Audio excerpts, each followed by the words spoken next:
amazing. Yes, my name is Milton Granadillo. I'm from Venezuela. That's why I have this sexy accent and look so handsome. This is a radio show, they won't know, it's fine. So yeah, I've been in this country for 4 years and 17 pounds, and there's a lot of things about this city that I don't quite understand. First of all, I do perform stand-up in English and Spanish. So if you guys don't laugh, well, I'm hilarious in Spanish anyway. Actually, I'm not, but you guys don't know. But yeah, for example, my English, I thought my English was great, but then turns out I have a couple of glitches, you know. Like, for example, when we were kids back in Venezuela, we were 3 siblings and we were very hyperactive and very loud. So my dad invented that resort in English meant silence.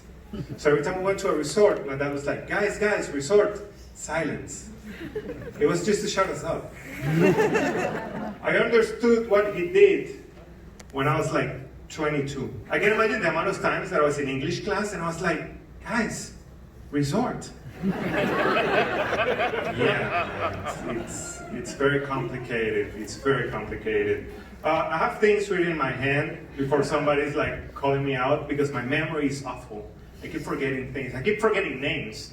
The other day I was like, Charles, nice to meet you, Charles. This is my girlfriend. Well, introduce yourself. You're an empowered woman. Yeah. But yeah, the whole Miami experience.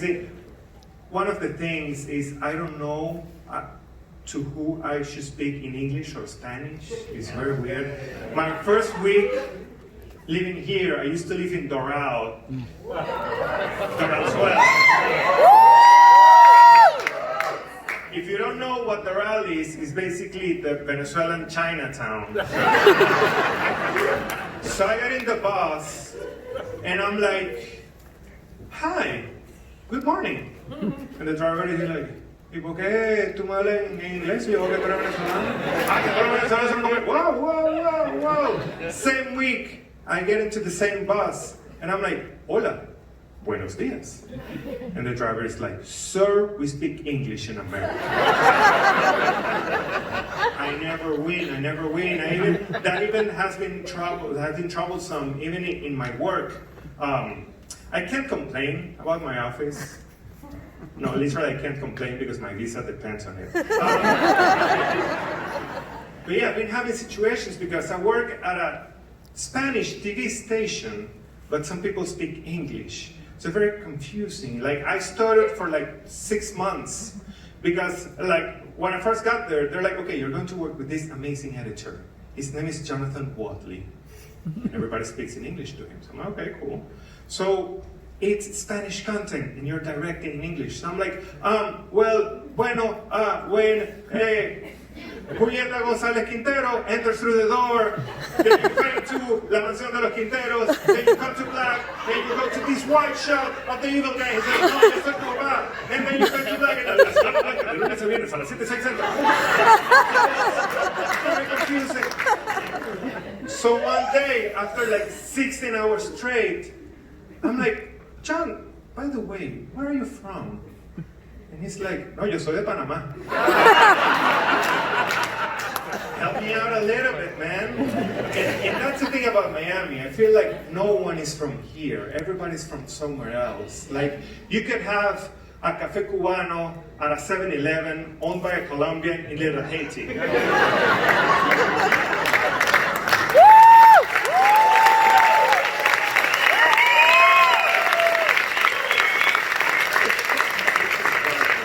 Even food-wise, people are like, oh, I want to have like a Miami food. That's not a thing.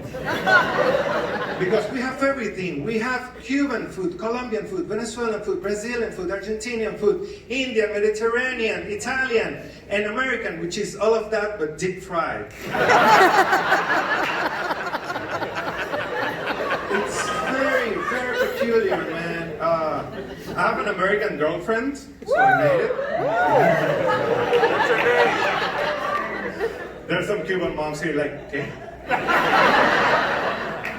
Yeah, an American girlfriend, and people say like, "How that's nice, but how do you guys understand each other? If you're Venezuelan and she's American, if you think in Spanish and she thinks in English, how do you guys understand each other?" Bro, it's not like in Spanish I understand women. It's the same, and one of the things that's harder to explain to an American person is the Venezuelan situation. Because it's so surreal, right? And it's like, well, because of all this poorly socialist agenda, there's a bunch of scarcity, and there's no like goods. There's no meat, for example. It's America's worst fears: communism and veganism.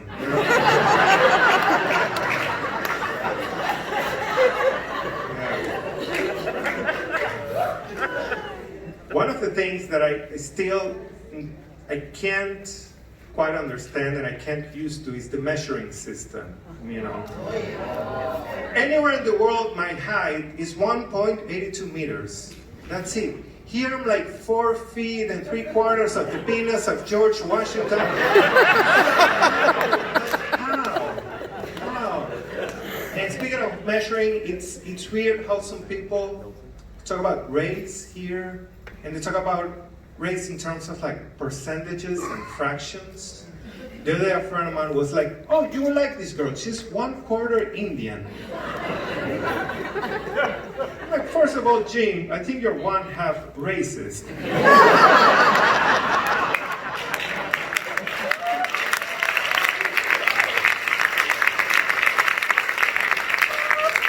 And also, how am I supposed to picture this woman by giving me like a recipe? It ends up being like a college test, It's like, if Lily's 1/8 African American, 1/8 Hispanic, at what point will the cop pull her over? It's very complicated, the race situation. I've been in contact with that race issue, in West Palm Beach. It's more America than Miami. So after a show, this lady approached me, and she was the nicest, by the way. She has this soft voice, and she smelled like, peach pie and unicorns. So after a show, she comes and she's like, "Oh, so you're Hispanic?" "Yes." "Oh, that's great. My neighbors are also Hispanic." "Sure. But the good kind." To my face! So I pulled myself together, I looked her in the eye, and I said, "Hey lady, resort."